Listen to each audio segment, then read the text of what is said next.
Welcome back. I'm Richard Hosnout from Wisdom Inspired Life.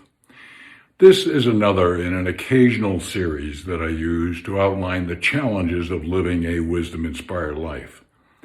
Now, a wisdom inspired life is the highest quality life that humans can live today, given where we are in our evolutionary track at the moment, and will be for many, many, many decades to come. So it's important to try and live a wisdom-inspired life to the greatest extent that you can. Previous episodes have pointed out the numerous benefits to living a wisdom-inspired life.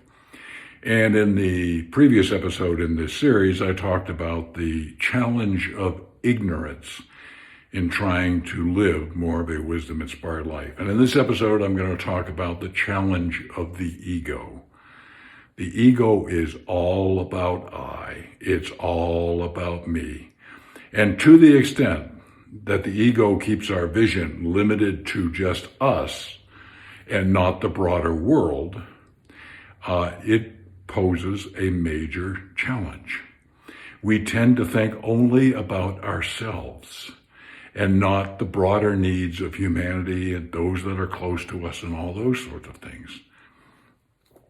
When your focus is on your ego, when your focus is on I, when your focus is on me, it's very difficult to have gratitude, empathy, and compassion for others, which are critical to living a wisdom-inspired life, because you're not too concerned about others. You're only concerned about yourself.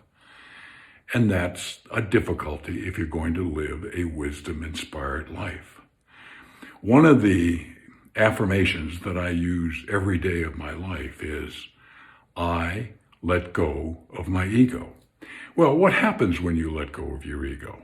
Well, when you let go of your ego, you let something far more powerful into your life. I want to share with you one quote from Paramahansa Yogananda, founder of the Self-Realization Fellowship, passed in 1952. He was a God-realized enlightened avatar like Krishna, Buddha, Jesus, and a few others that have been on the planet working in the public domain. Here's the quote, and it's very insightful.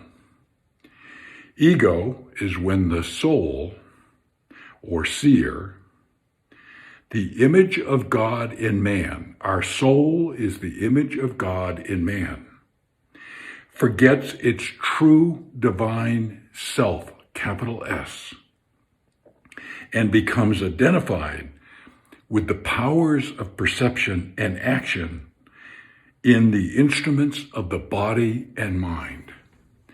As long as our ego is dominant, the soul ability to guide us is shrouded, is limited. Okay?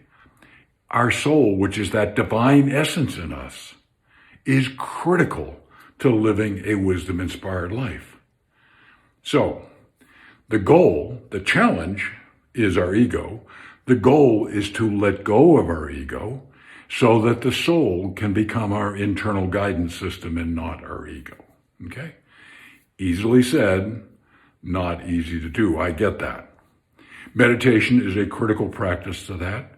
Being a servant leader, being compassionate. There are many practices that you can do to diminish the role of the ego in your life and increase the role of the soul in your life.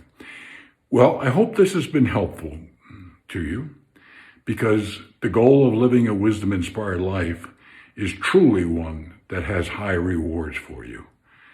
I thank you very much for watching this episode.